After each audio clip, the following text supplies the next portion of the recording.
bal ka waran maalin adigoo soo kacay subax hore jawigaaguna waa aad u fiicnaa iskuna diyaariyay inaad shaqo tagto ilmahaagii yaraayad dhashayna aad u samaysay cuntada u baahnaa kadibna aad sii geysatay daycareka si lagugu sii hayo intaad soo noqonaysid bal haddaba ka waran adoo goobtaadii shaqo jooga haddii aad TV-ga ka aragto war sheegaya xaruntii ilmahaaga aad geysatay inuu soo weeraray nin hubaysan dhammaan caruurtii ku sugnayd halkaasna lagu dilay dareenkaaga sidee ayuu noqon lahaa amba maxaad dareemi lahayd daawade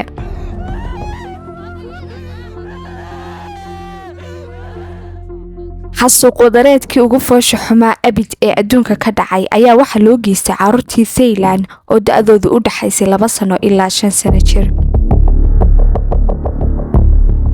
soo dhow daawade waanigoo nadarisi eed falan muuqaalkan like saar maadaama waqti badan iga galay si ay anigana dhiirigelin igu noqoto mahadsanid reer Thailand maalinkaas waxay u ahayd maalin argagax iyo murugo badan ba ay ku sugnaayeen maadaama la xasuuqay amba si xun loo dilay caruur yar yar oo kaliya da'doodu u dhaxaysay 2 sano ilaa 5 sano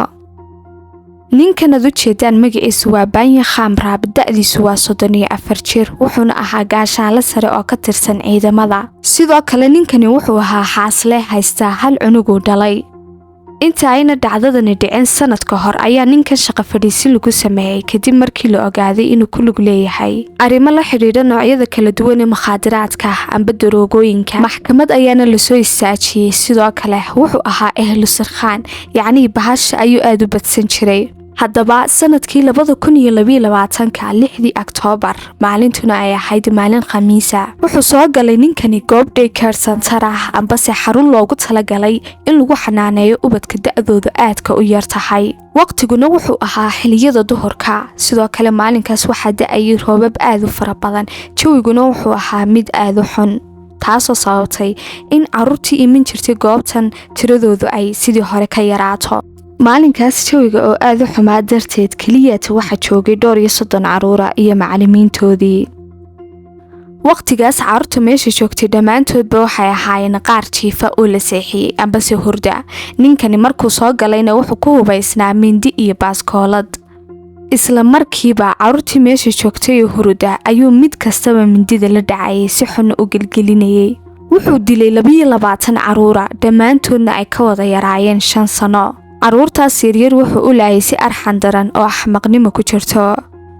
sidoo kalena wuxuu dilay macallimiintii goobtaas ku sugnayd qaar kamid ah isla markiiba uu soo baxay markii uu dil fara badan geystay wuxuuna u soo kacay dhanka gurigiisa intii aanu gurigiisa gaadhina qof kastoo ka soo horbaxaba muu dhaafaynin oo wuu sii dilayay xabad ayaanu ku dhufanayay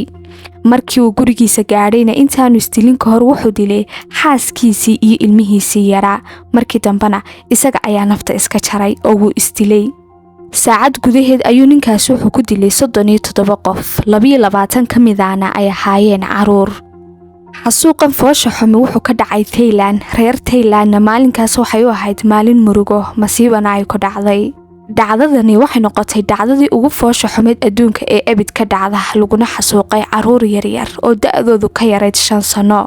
haddaba daawade haddii aan adiga su'aal ku weydiiyo maxaad ku tilmaami lahayd qisadan ninkanna qof nooceeya ayuu adiga ku leeyahay fikirkaaga nagula wadaag dhanka commentiga kolay aniga way iga baaxday oo qofkan oo kale waxaan ku tilmaamaba ma garanayo laakiin waxaan isweydiinayaa ma dhici kartaa qof sidan oo kale amba dad noocan oo kale inay weli adduunka joogaan oo ay adduunka ku nool yihiin waa wax dhici karta laakiin ilaahay ha naga ilaaliyo daawade haddii aad nala soo gaadhay ilaa iyo dhammaadka muuqaalkan waad ku mahadsantahay sidoo kalena ha iska bixine fiideoga like saar oo la wadaag asxaabtaada iyo faamiligaagaba